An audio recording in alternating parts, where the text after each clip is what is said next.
Loud enough? Not too loud? Okay. So good evening. Thank you all for coming to the 2025 Southborough Candidates Night.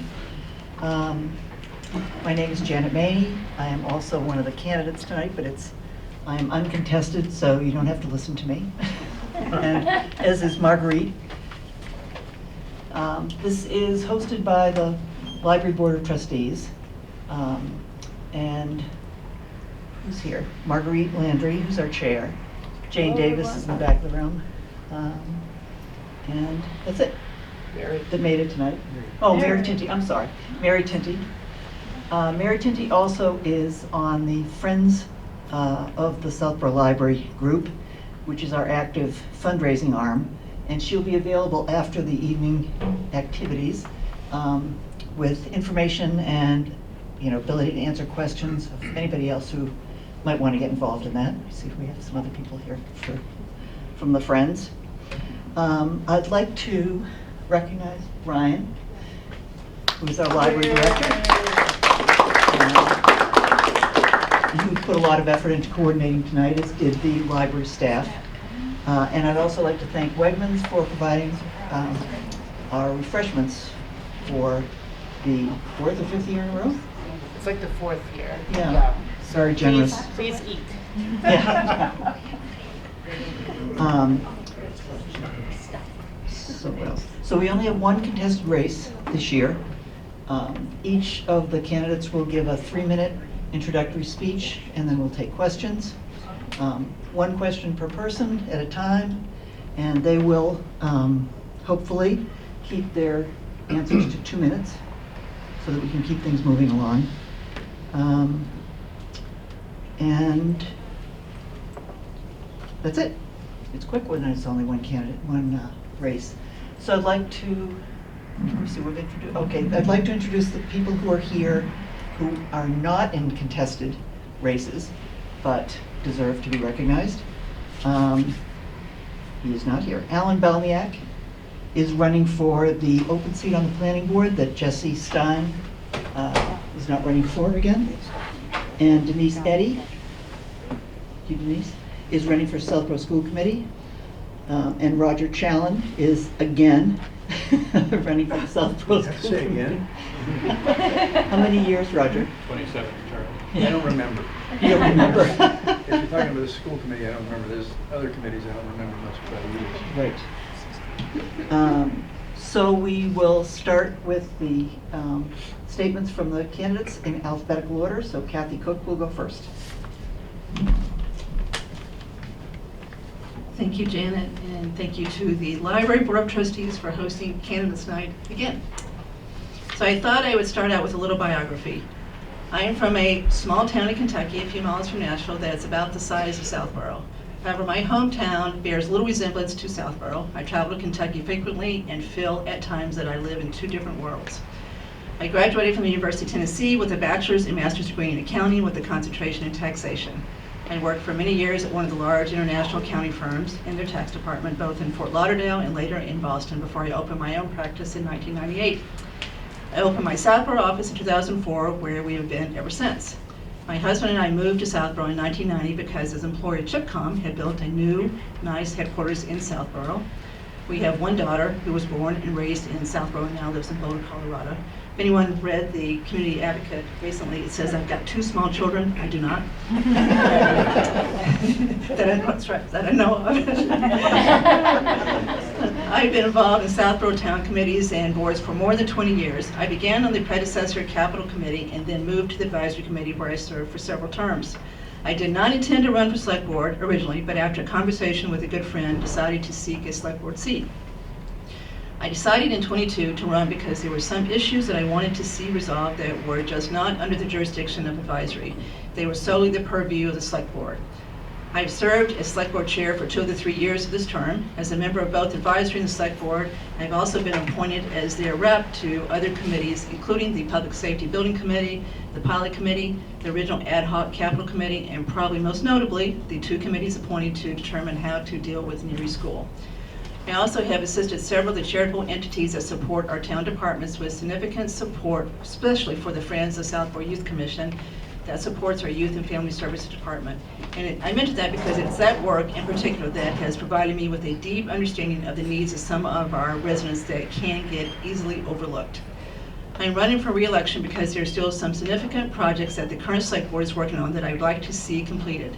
The wheels of our local government do turn, but they turn slow, which I didn't really understand when I did this. I'd like to get things done and checked off my to-do list. The current select board has made it clear that we believe that the main issue currently facing Southborough is its affordability. Providing truly affordable housing and reducing the tax burden on residents has been a primary focus of this select board. I believe that the most effective way to reduce the real estate tax burden on individual homes is to expand the commercial tax base in Southborough. Today, about 84% of our taxes fall on residential homes. That used to be 80% pre-COVID, and every year since COVID has gone up a little bit. 4% doesn't sound like a lot, it is a lot. That number has been growing and growing and growing. The current select board has been working on effective ways to encourage businesses to open in Southborough. One issue we're currently trying to solve is the lack of a sewer system. Is that me? Okay. In Southborough. We have formed a committee that includes individuals with appropriate backgrounds to attempt to provide a solution. Thank you very much. We forgot to announce how we were going to let people know at their time. Very subtle. But, very subtle. Sorry about it. That's okay, that's okay. I should have known. Great, so the next person will be Tim Flynn.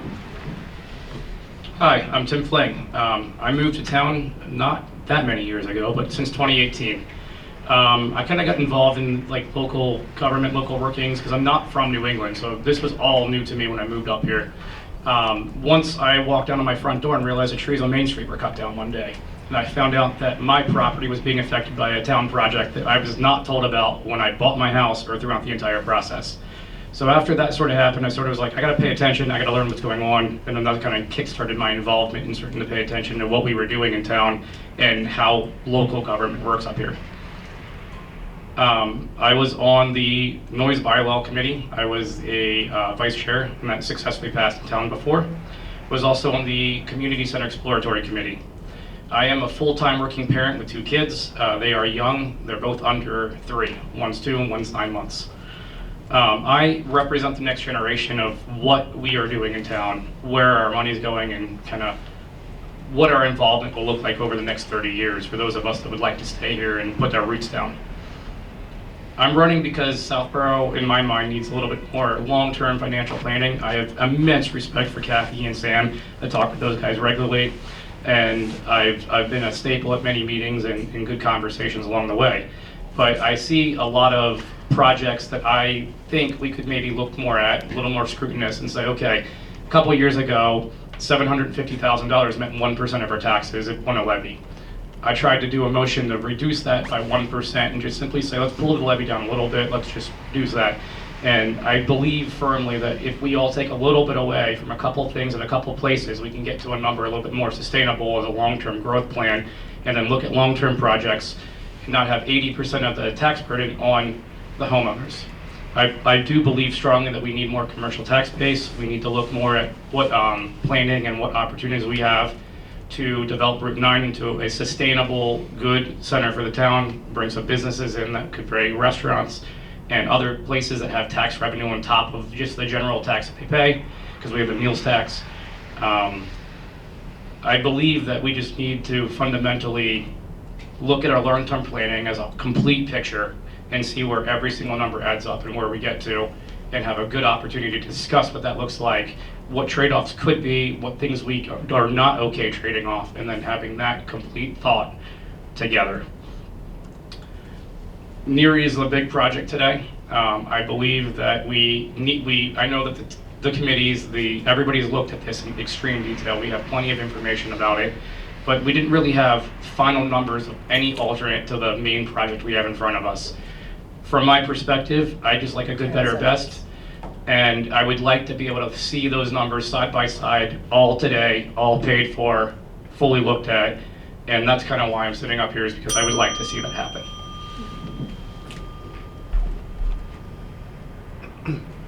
My turn? Your turn. Sam Stivers. I'm Sam Stivers. I appreciate the library's providing this opportunity for me to describe why a vote for me is a vote for better Southborough. I've lived in Southborough for over 25 years. I spent most of this time working as a town volunteer on various committees, including the Select Board, the Advisory Board, the Zoning Board of Appeals, Master Plan Committee, and others. I work to stay informed about town activities by attending or viewing several meetings a week of various committees, which is the best way to stay up with what's going on across town. And my day job background is during my career I've had experience as a teacher, as a business strategy consultant, and as a healthcare manager in healthcare firms. I want to address 3 questions why I'm running, and I'll focus on these. One is why I'm running for re-election. Second, what I'm going to focus on. And third, why a vote for me is something that people should do or consider. First, I'm running because I care a lot about Southborough's future. My experience on the Select Board, my business experience, my management skills, and my detailed understanding of town government all prepare me to deal effectively with the challenge that we're being faced with over the next several years here. Second, issues for my primary focus as a Select Board member are, number one, close financial oversight of our $70+ million annual budget. And number 2 is creating housing opportunities, particularly for seniors and young families. And number 3 is longer-term planning, which again I think we've been short on historically. For the financial oversight piece, there's appropriate concern about the proposed Neary project, as folks have mentioned. But the real issue here, as I think Kathy mentioned, is that the cause of the current pressure on residential property taxes is the fact that we've had this shift from relatively lower levels of residential tax revenue support to higher and higher as the commercial revenues have decreased and housing prices have gone up substantially. So that's created huge pressure on residential property taxpayers. Unfortunately, Neary project has very little to do with that. We need a more fundamental approach to that problem, and the approach is to generate more commercial tax revenue.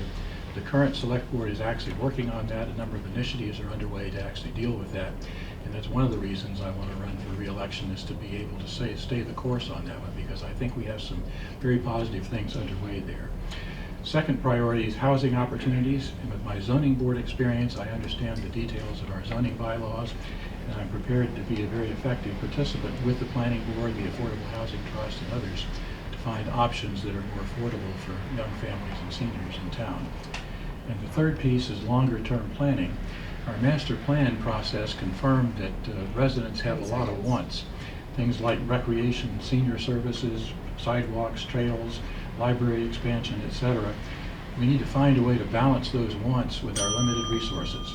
So I would appreciate your vote, and look forward to seeing everybody at the polls on the 13th. Thank you. Is that the 10-second warning, or was that The ding is when they get to 3 minutes. Sam asked for a warning. I don't think we gave it to him. That's okay. I was done. The video will show us at 10 seconds. Some creative editing. That microphone works? Yeah, do we want... If anyone has questions? Hi, everybody. Hello. Maybe none of them. No, it's working. This one. No, it was working. It was working? Okay. Well, this is the audience mic. So if you guys want to ask a question, just come up here, line up, and then just one question per customer to start, please. And each question would be answered by all 3 candidates. In what order? You can volunteer, and then we can shift from there.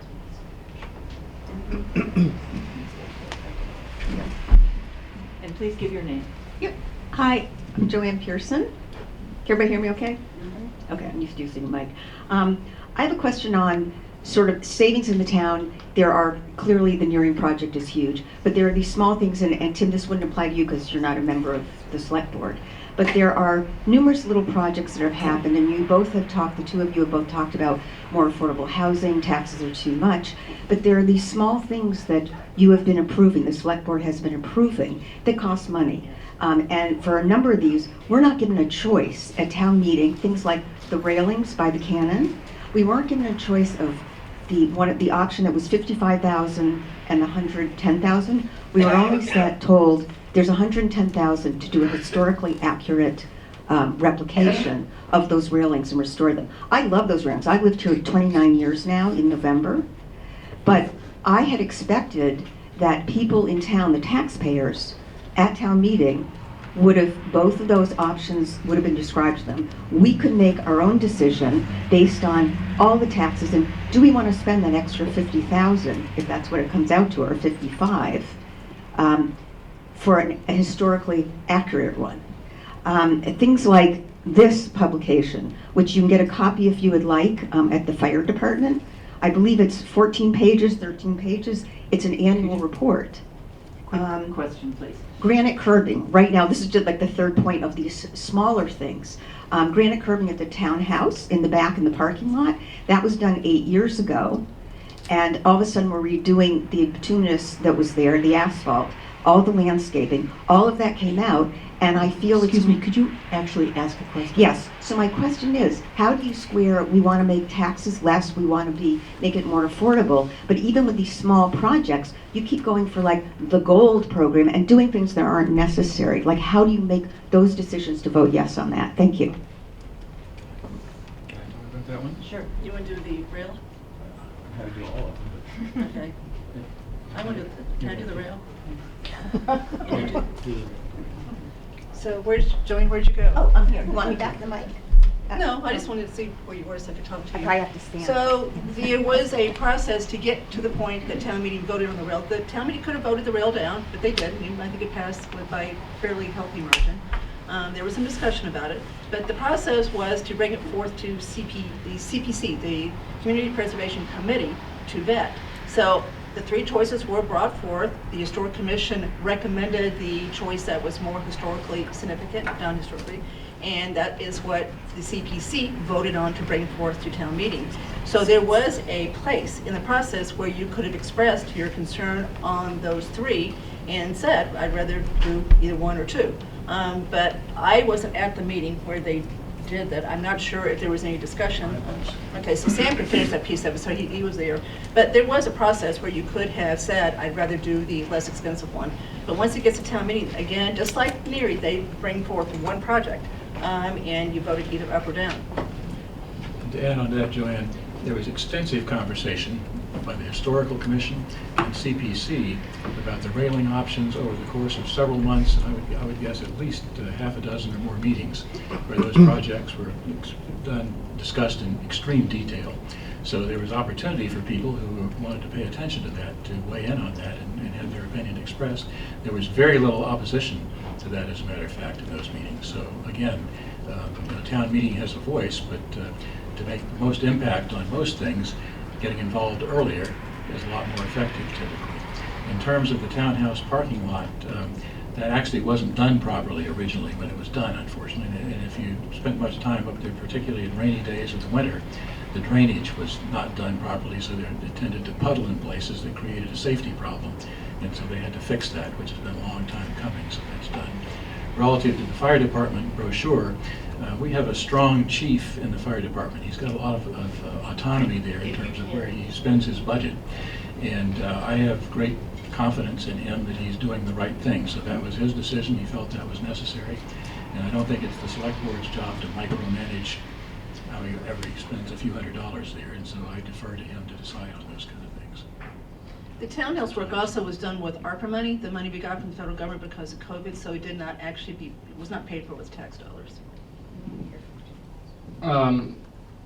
That's a great question. I think that from my perspective, once a number makes town meeting, it's almost always going to pass, especially when you have advisory and select board backing up what those numbers are.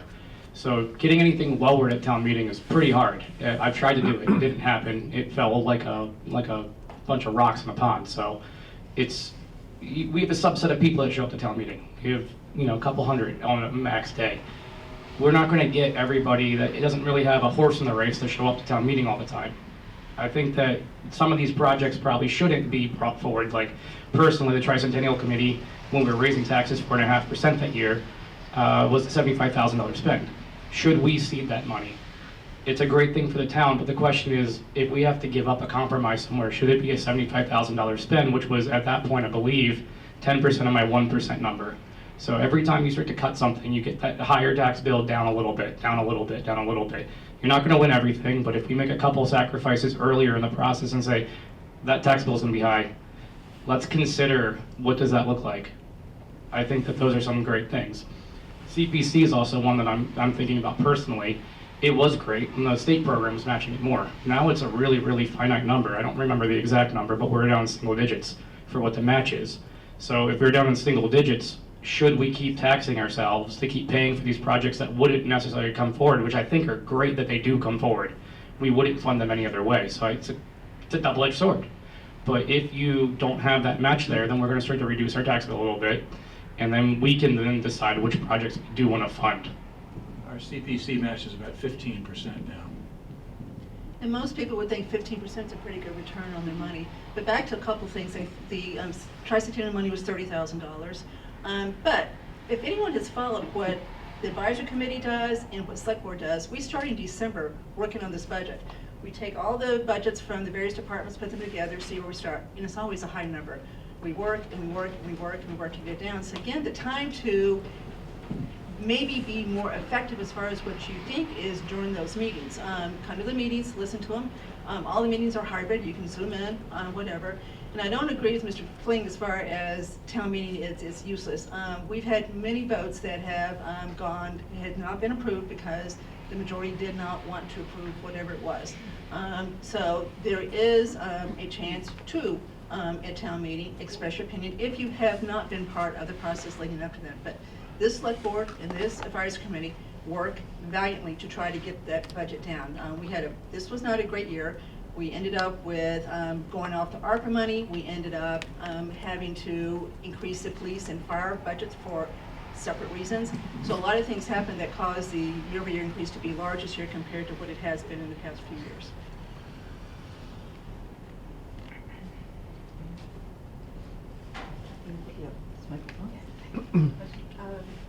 Hello, can you hear me? My name is Cassie. I am a relatively new resident to Southborough. I've been here about 2.5 years. And this might be a hard right turn, but I'm particularly concerned about what's happening outside of Southborough and how that's going to impact Southborough residents. And I'd love to hear from you guys what you view your role on the board would be to protect Southborough becoming and remaining a welcoming and inclusive community, particularly for our most vulnerable residents and our immigrants in the community.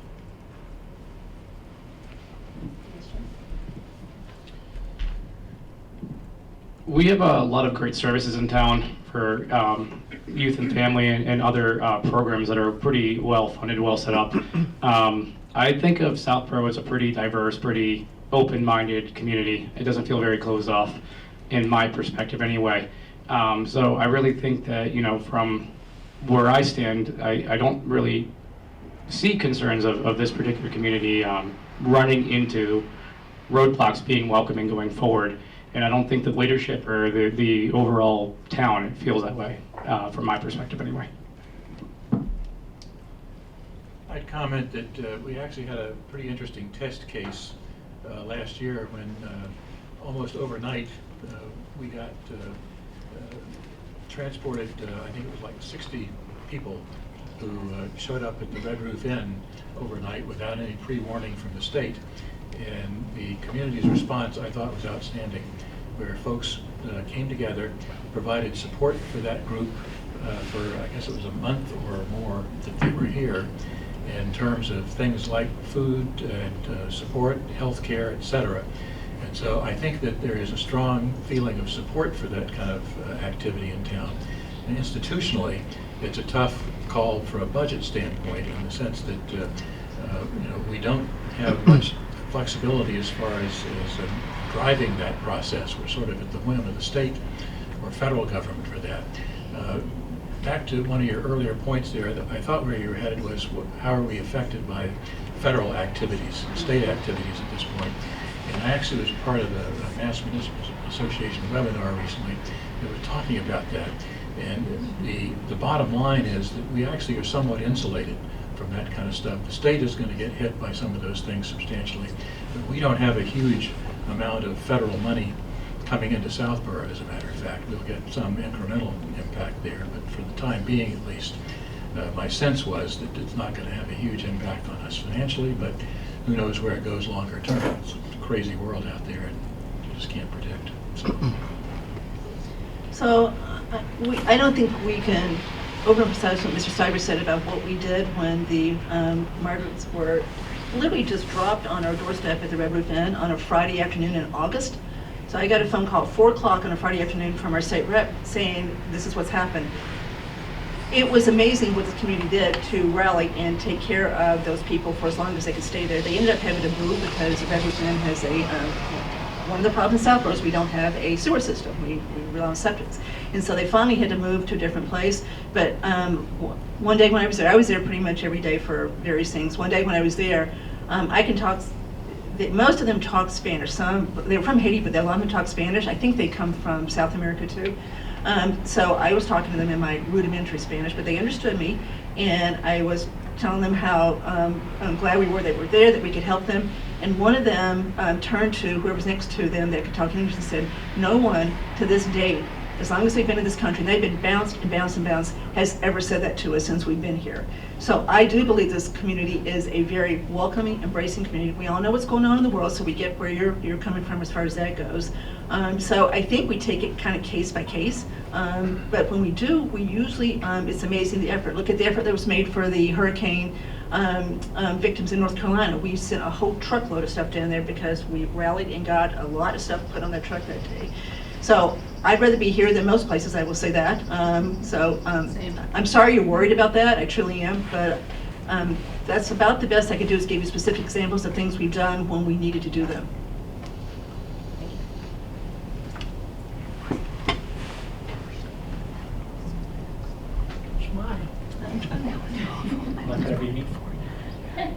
I'm Tom Gittens. I live on Flag Road. I know some of you, and let me just start by saying thank you very much for volunteering all the time and being willing to step up and sit there and look at all of us. I can't imagine doing it personally, and it's really appreciated. Tom, you know it, we're in it for the money, you know. Yeah, I know. I've seen the budget. I also read each of your letters, and each of you in your letter talked about Route 9 and how you'd like to see, I think, you've discussed that. I live very near Route 9, and I live very near where they're talking about building a bunch of stuff. Right behind my house is zoned industrial. And I had no idea that was the case when I bought it either. But when I drive down Route 9, I don't see much land. And I see a few properties that have been available since I moved here in 1990. So it feels to me kind of like Camelot or Xanadu to say that we're actually going to develop Route 9. But I'd like to hear you talk more about how much money you really think is there, and is it reasonable to do that, or do we need to find other revenue sources? Thank you. So that's a very good question, because we do have a project that is being envisioned right now. We can't say much about it. So there is a big parcel on Route 9, the Dell EMC land. When EMC came here, I forget what year, they were going to do big things with that parcel, but they didn't. And then COVID, they shut down, Dell bought them, and now they have, they're selling their property. So that is a really big parcel that's in a pretty good location that doesn't really do a whole lot to neighborhoods other than possibly Marguerite. So there's one as far as something that could be done that is significant and could generate significant commercial tax revenue. So there's one. The second thing we're doing, and you probably heard this, the select board formed a wastewater study committee a few weeks ago where we're trying to figure out a way to solve this problem we have. Mr. Belaniak in the back, he's on it. That we've got no sewer system here. All the towns around us do, or some form of it, but we don't. And there's nothing, we've looked at all the ways we can to solve that. We think that the only viable way is to end up with a large wastewater treatment plant someplace in this town that would work. So that, we think, would draw some business to this town too. But I think there's more parcels on Route 9 than you think they are. What did Al say? 150? Yeah, the wastewater study committee, actually, one of the members did a look at the properties along Route 9. A little over 150 acres that are either undeveloped or underdeveloped. And part of the issue is that the zoning is not sufficient to support what we want to do. So you got to have zoning as well as wastewater capacity. Observation is that if you go into Boston and you start driving west on Route 9, the first town you come to without a municipal wastewater system is Southborough. The next town you come to is 70 miles west in Goshen, Massachusetts, which is a population of 900 people. So basically, everybody's got wastewater except for us here. That would open up development, that business could develop more intensely along Route 9, generate tax revenue.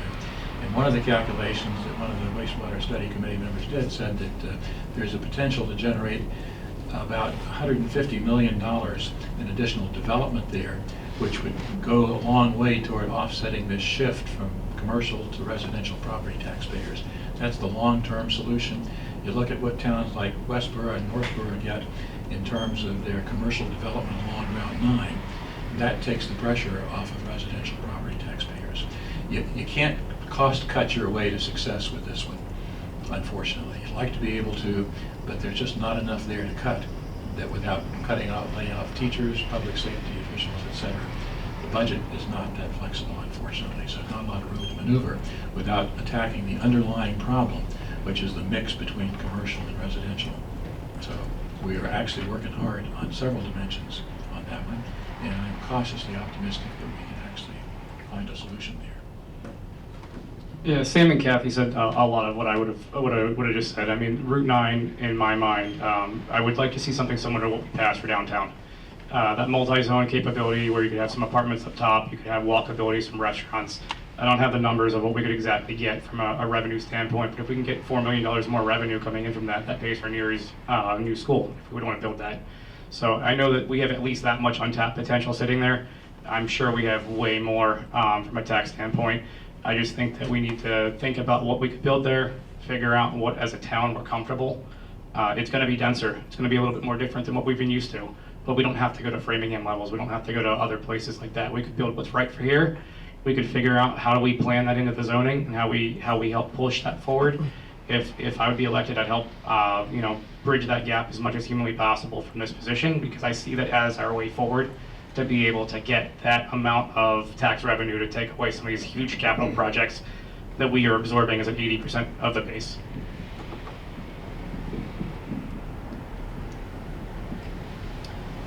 Don't everybody jump up at once. Okay, good. We're not going to worry about the timing and the bells and stuff because there's no, I think everyone's going to have a chance to be heard who wants to be. Hi, I'm Paul Desmond. I should say I'm a member of the Affordable Housing Trust Board, which is relevant to what I'm going to ask about, which is affordable housing. And I was happy to hear that our two sitting select board members mentioned that as a priority. And I was just hoping to hear some more specifics on what type of projects you'd like to see, versus like a single-family home versus multifamily developments with maybe 10, 15, 30 units, something like that. And what you think the appetite is in town in terms of budget for such a thing. Thank you. Can you start? Tim, you want me to start? Go ahead. Okay. So Paul's referring to a group called the Affordable House Trust that is designed to allow us to move faster than we could otherwise with projects that may come our way.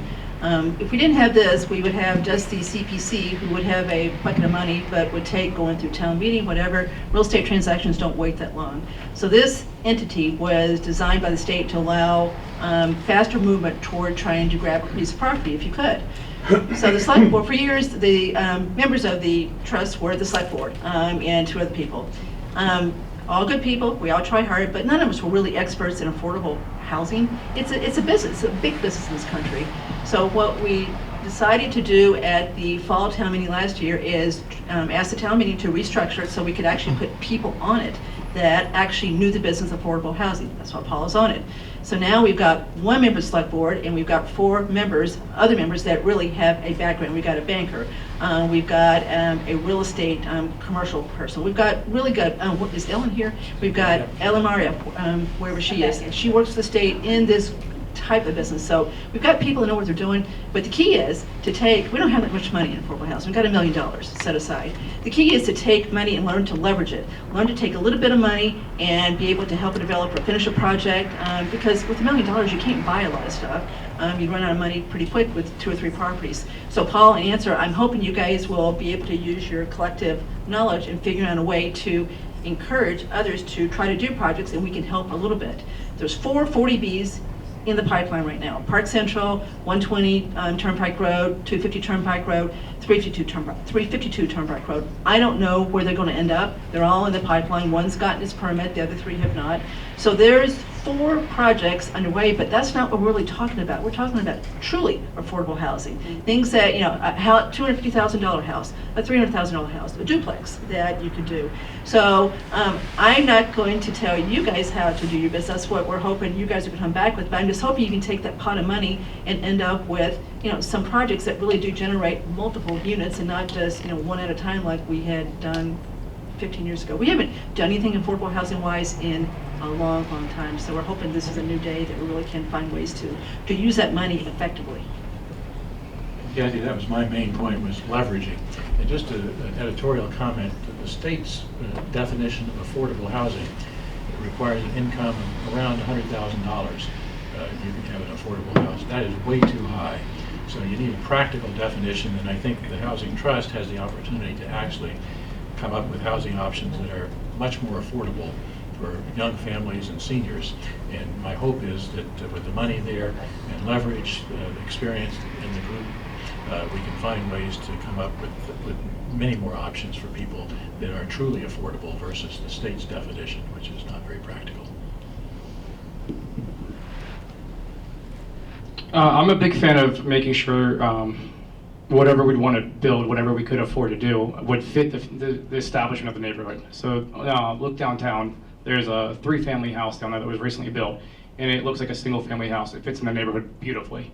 So I think that, as long as we can leverage the money that we have available, and we can allow build to happen along the way, you can build 2-family, 3 families.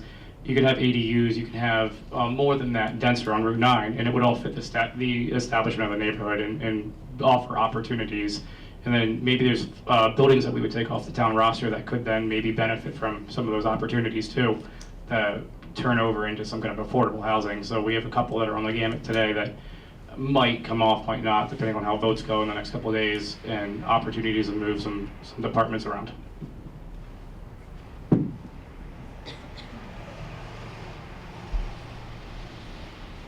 Fighting for the mic? Oh, I'm sorry.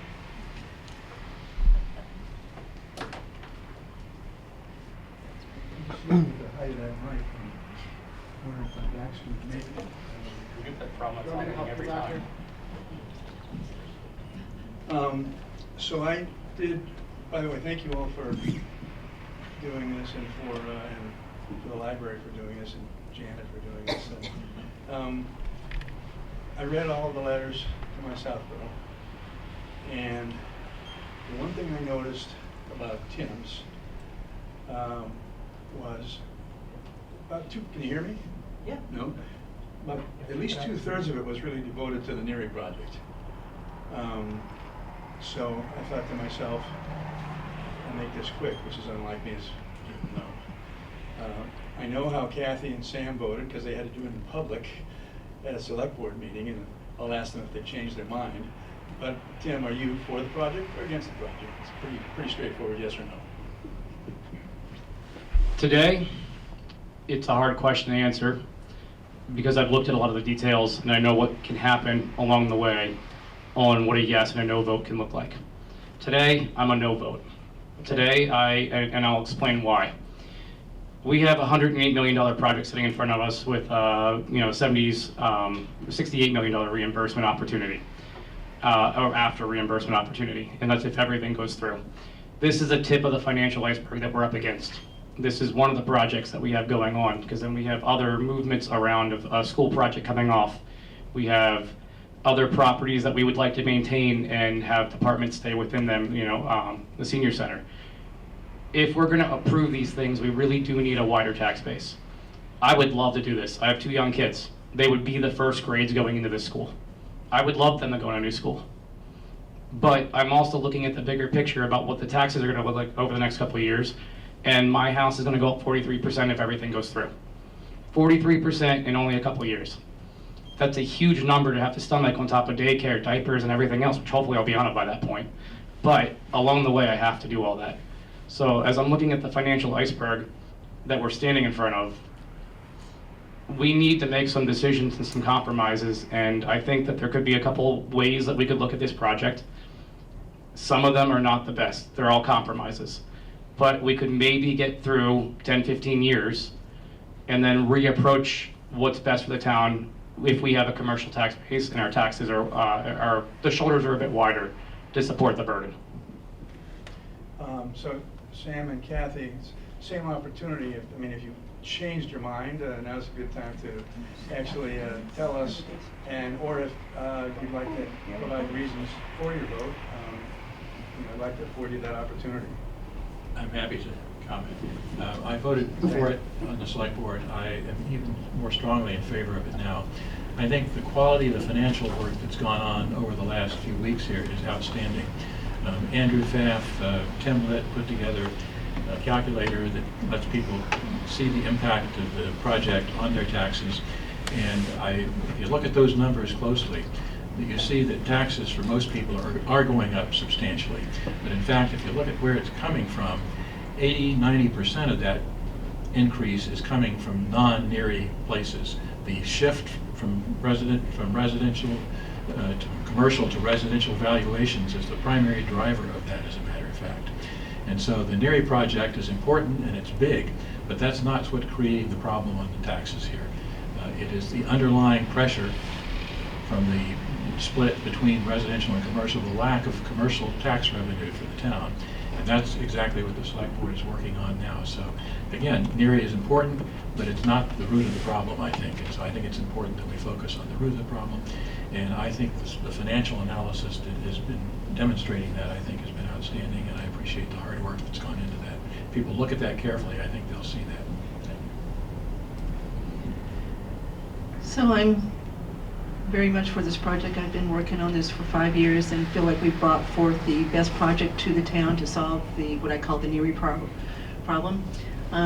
We did look at 12 different options. Those options were costed in May of 2024. We reduced those to 3 and costed those out. And then because of MSBA rules, you have to come down to 1. That's just the process if you want their money. They have voted to give us $35 million, which will pay for 1/3 of the building, which is quite a bit. But I want to go back to maybe Joanne's question, because I don't think we gave her a very good answer as far as her budget concerns. So let's just talk about the budget. The budget is roughly $65 million at this point. The budget is mostly salaries. Over 80% of it is salaries. Most of those salaries are from collective bargaining agreements. We have very few people in this town that aren't part of some type of union. The teachers, by far the biggest, are part of a union. DPW employees are part of a union for the most part. Fire and police are part of a union.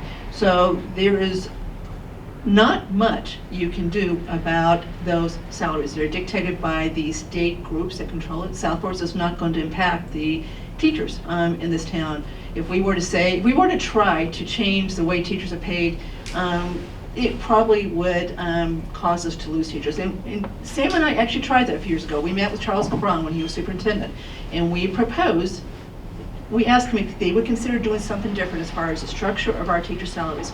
We were trying to talk about maybe doing bonuses instead of the steps and lanes that we're into now. He smiled at us like he's a very polite man, but we just don't control that piece of it. So it's very hard. We just got a bunch of fixed costs in this budget that are hard to move. On top of that, I've had people say to me, you got to be able to do something. So I said, okay, let me see what you want to get rid of. I started with the library. Guess what? No one wants to get rid of the library. Here we sit, right? The library's loved in this town, okay? So then I said, what about the senior center? Of course not. This is all we do for our seniors. Our seniors are going to be 30% of our population in 2030. Nope, so I said no. Next one I went to was Youth and Family Services. Youth and Family Services plays a critical part in this town. They're the ones that help people who truly need the most help. It's a small group, but they do amazing work as far as what they provide to people when they need it. So therefore, you got to have DPW, you got to have fire, you got to have police. So it's really hard on a small town like we have, with all these fixed costs, to cut anything significant out of the budget. So year over year, what do? We try to keep that increase down to something that looks like inflation. We did not succeed this past year because of more than one reason. But in the past, we have tried to do that, in many years, in the past 5 or 6 years, we have done that. So we've got to go back to do that. The number Sam gave you is even better than what he said. The NERI project, if were enacted and passed, is going to be 3.1% of your total taxes in fiscal year 31 based on our estimates. So it's a relatively small amount of the total budget. The total amount, I always say, is material as far as what we pay. It's a big part of our individual budgets, no doubt about it. But the piece that's NERI is, in my accounting world, immaterial.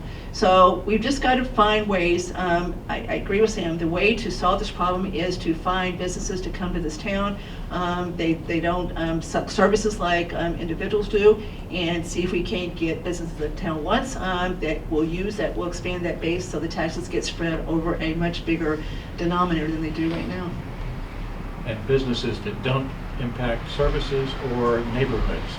So that's why you look at Route 9, traffic goes on Route 9, that's MassDOT's problem, and it certainly affects us in indirect ways. But our location is a huge asset from a business standpoint. Intersection of Route 9, 495, Pike, etc., is something that businesses, yearn for, as a matter of fact, in terms of access to transportation. And we have not taken nearly as much advantage as most towns who have that kind of asset have. So that's what we're trying to leverage here, and direct that at relief for the person, the individual property owner, taxpayer.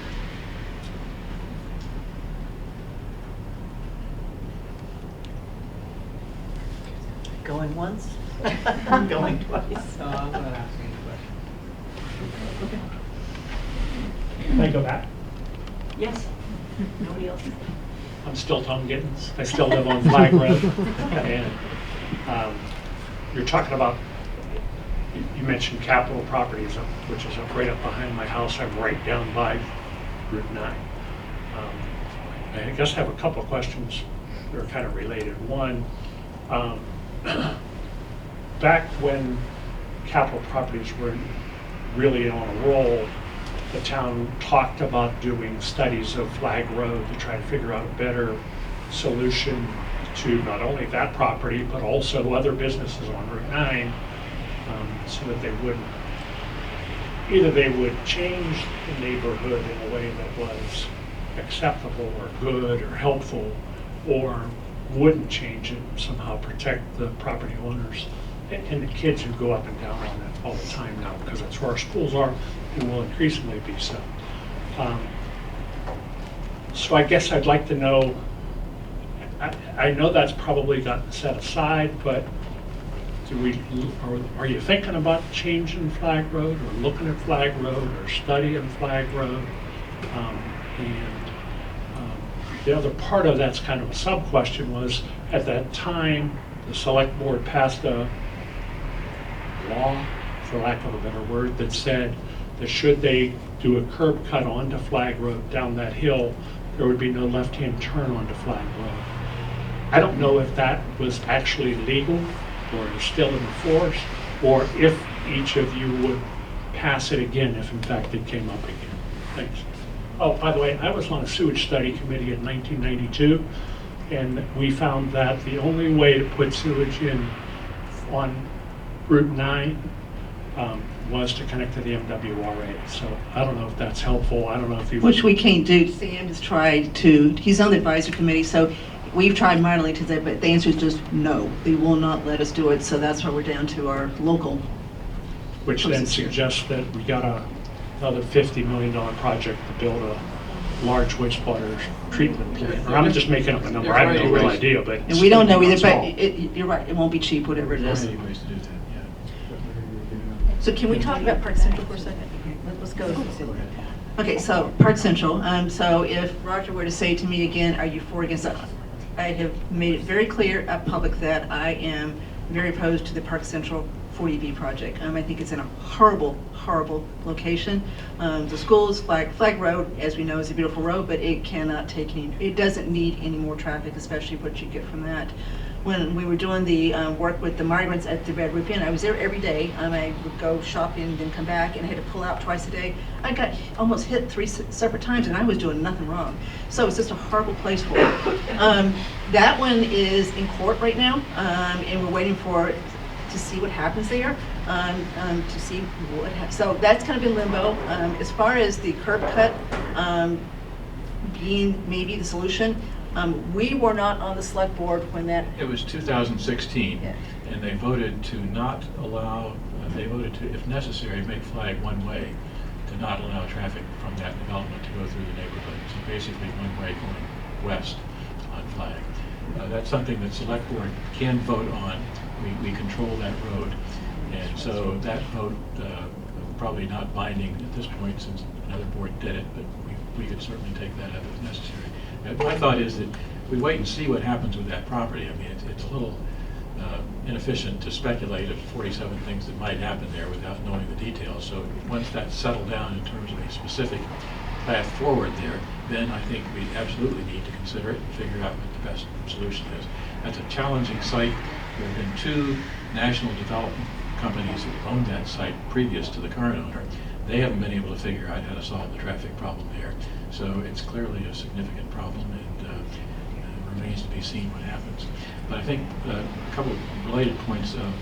We actually passed up an opportunity in 1975 to connect to the MDC at that point, which is the precursor to the MWRA.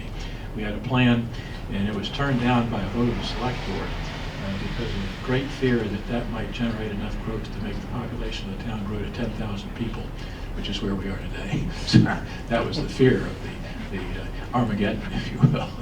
So here we are. MWRA actually has plenty of processing capacity on Deer Island. The problem is you can't get the wastewater from here to Deer Island without going through Framingham, Natick, and a bunch of other towns to the east. And there's not enough capacity in the piping there to get the wastewater to that point. So unfortunately, we've pushed hard on that, and the answer is a strong no. But there are other options, and as Alan knows, we're looking at some of those things. And again, it is a complicated problem, but it's something that I think there are some potential solutions for. The wastewater study committee just voted to hire a consultant to help us put together a grant proposal to put together a plan for dealing with that issue. And I'm cautiously optimistic that something will come out of there. Your initial question was about Deerfoot Road or Flag Road and making it more accessible, safer.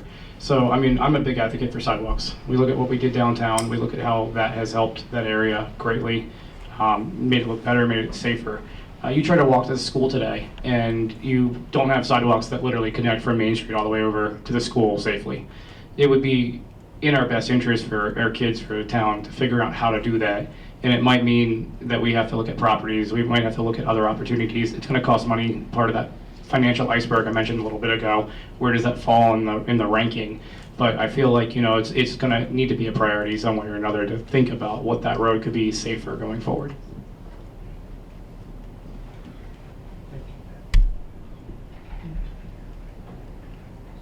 I think we're done. It's great to answer all possible questions in Yes. 30 minutes or so here. Great example. Thank you, everyone, for coming and asking great questions.